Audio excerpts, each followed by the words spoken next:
beautiful people. How are you guys today? Listening to a little bit of Buju Banton.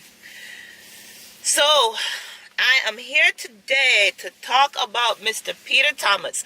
I know everybody in social media right now is talking about R. Kelly, talking about Michael Jackson. I even did a video on Jussie Smollett. But if you have not heard about Peter Thomas, and whoever don't know who Peter Thomas is, let me tell you who he is. So, if you watch reality TV and you watch the Bravo channel and you watch all the housewife shows, Peter Thomas is from the show Housewives of Atlanta. He was married to Cynthia Bailey, who is still on the show, but Peter and Cynthia are not together anymore. I forgot what season we were introduced to him, but they're not together anymore. And Peter, he owns a club or a lounge, or what you call, it's called Bar One. So he owns one in Atlanta, and I believe he owns another one in another state, and he's, getting ready to open others. I say, yeah, for my Jamaican brother, because he is doing his thing. So recently, I believe it was last Friday, on the social media blogs, we hear that Peter Thomas was arrested in Miami as he was getting off a plane. And the reason he was arrested was for check fraud. So I went on Instagram this morning and I saw that he talked about his arrest. So he was in the Miami jail for 6 days. So the check fraud apparently happened in Louisiana, and he was arrested in Miami because I have what they call, the different jurisdiction could pick them up and then transport him. But he was in the Miami jail for 6 days last Friday, and I think he came out yesterday, Thursday. And he went on Instagram this morning dressed very nicely, looking as dapper as possible, as always, looking very nice. And he got on Instagram this morning and he was telling us what apparently happened. So I'm coming on here to address, what he said, and just to, put it out there. Maybe some of you in the comments could actually comment and see if what he's saying makes sense. But to me, I have some questions. So he said that a few months ago, Carrie Hilson, and if you don't know who Carrie Hilson is, she is a music star. I mean, she was really big back in the days. I still listen to her. I love her music. Carrie Hilson performed at one of his clubs. And the promoter for Carrie Hilson, who actually helped get Carrie Hilson in the club, told Peter that he could also get El DeBarge. Or is it Chico? Chico DeBarge. One of the DeBarges to come and perform at his club also.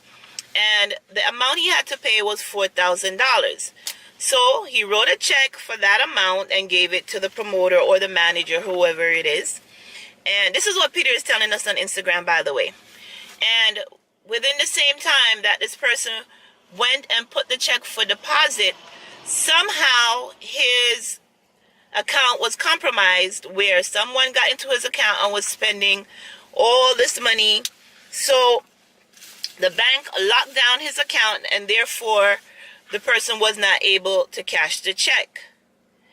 Then, but my question to that, see, I'm moving kind of slow because I'm thinking at the same time that I'm talking to you guys.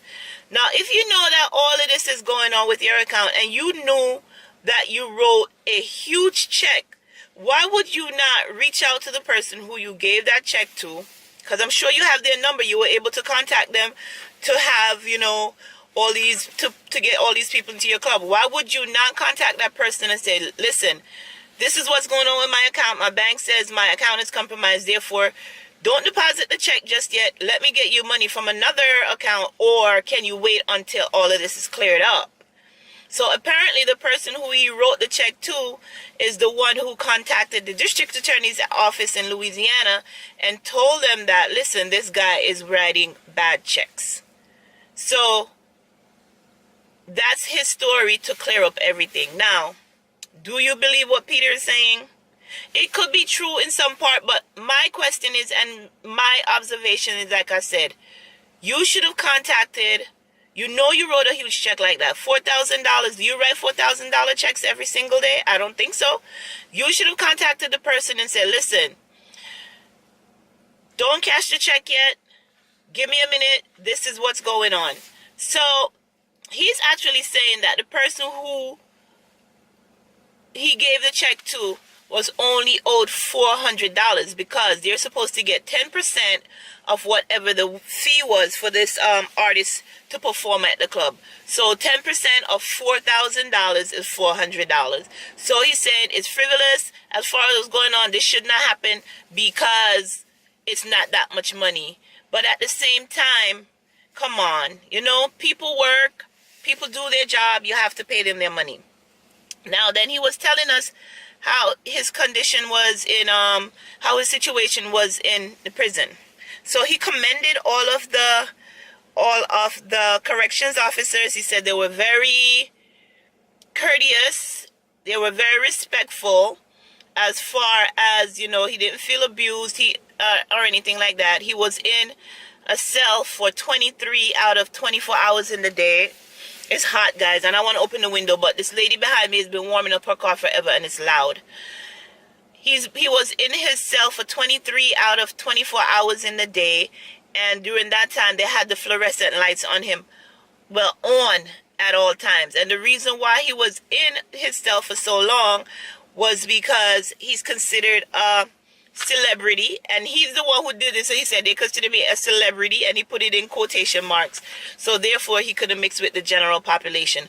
But he said some of the guys were actually really cool in jail, you know, and he's saying this is the first time he's ever stayed in jail so long. I don't know what Peter has gone to jail for before, but while he was in there, he was so ashamed, and what he was thinking about was about, you know, how his parents must feel, because his parents are still alive, and his father or anybody in his family has never been to prison, and he was just so ashamed of what they're thinking about him, you know, being in this situation.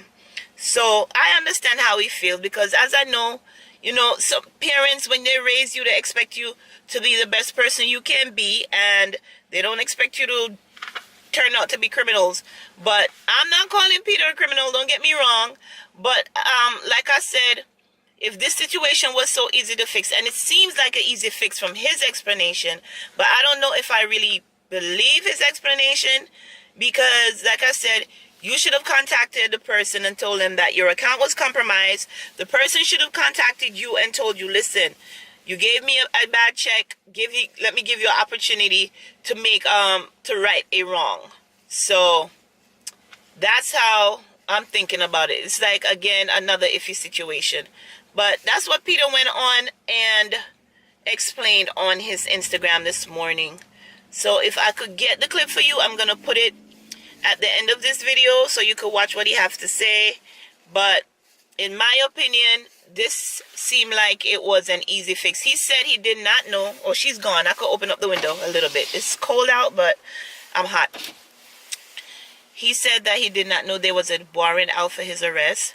So he was really surprised when they put him in handcuffs and everything like that. But I'm sorry he had to go through that experience, if you know this was so easy to fix. And I hope everything works out well for Peter. And that's my opinion on it. We should be able to communicate more and get things solved that way. But if somebody works for you, you gotta pay them. You gotta pay them. So I don't know how long ago this transaction apparently happened or took place, but it must have been a while ago for the person to actually bring charges against him. So that's my opinion. Like I said, if I'm able to get the Instagram story recorded, I'll put it at the end of this video. But as always, guys, I thank you for watching. Remember, subscribe, like this video, subscribe, and I will see you on the next one. Until next time, guys, take care of yourselves. Bye-bye. Okay, I'm not going to get up and do the R. Kelly. All right, but what I'm going to say to all my fans out there who care, because I just got out last night at 10:30 out of Dade County jail. I was wearing that red jumper that says Dade County Jail on it from Friday morning, last Friday at 10:50, got off the plane from Jamaica, coming back from a successful meeting down there with the Jamaica Tourist Board. And my friend Kai, who's set up the Made Man Convention in Jamaica 2020. And I got arrested. A fugitive warrant that I didn't know about. I thought that incident was squashed. So let me explain to you what happened. Because you guys like to put it out there that I'm writing bad checks and worthless checks and all of that stuff. That was the charge. Okay? But listen to this. Last February, I did a show with Carrie Helston. I was in LA with my son at the All-Star game, and she had a successful performance at Club One. And the same person that we purchased Carrie Helston from went ahead and made an attempt to do Chico the Barge. But I had concern, and Chico is a friend of mine.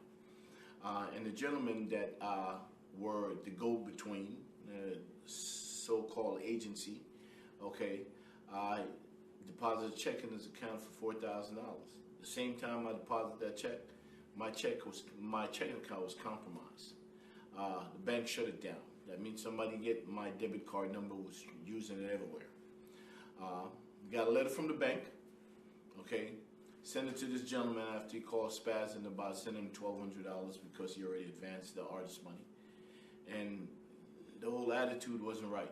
So I said, you know what, maybe we should go in a different direction. But he still wanted me to send him money. I didn't know what for, because we didn't buy the act. The act never came to the state of North Carolina, never performed at my club. So I don't see myself owning anything. Well, he turned around and he went. We operated a small community. He turned around and went to the state attorney in St. Johns County, Louisiana. Never been there, by the way.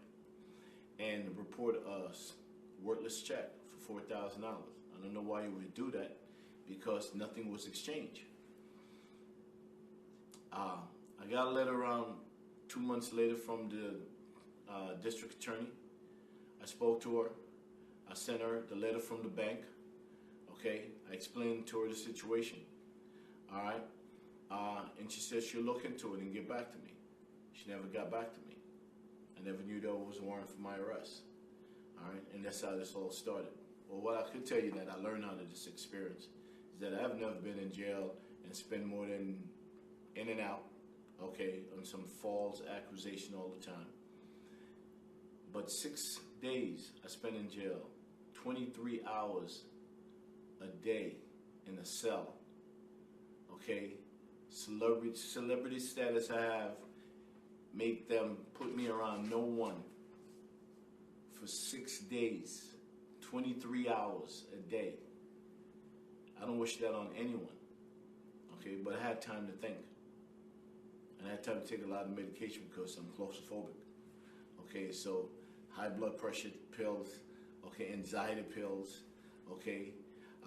Eating bread and water for 6 days. This shit was crazy, okay? Never thought I was gonna come out. I thought I was gonna have a heart attack, okay? But I survived, you know? And I wish, if Chico, Chico the Barge, if you could hear this, okay? His money was wired, okay? He cashed that check. If he didn't cash it, he's getting ready to cash that check. Make sure you get your money, because it's not his money. It was intended to be your money. And this commission should be no more than 10%. Okay? 10% of $4,000 is $400. So he put me in jail for 6 days for $400. Okay? Make sure you get your money, Chico the Barge, because the contract was supposed to be with you or for you to perform at Club One. Okay? But I'll tell you something. Big shout out to the correction officer at that facility. I think it's TGK in Dade County. Every last one of them was hospitable. They addressed me as Mr. Thomas at all times. Not just me, but I see they address every inmate as their last name with Mr. in front of it. I don't know why they had put me in the crazy ward and the light never went off, fluorescent light, for 23 hours. It was crazy. It was hell. But if it wasn't for one psychologist, probably would have lost my mind. And a couple of security guards. And all those 2 Latin inmates that brought me fruits. And the gentleman, Mr.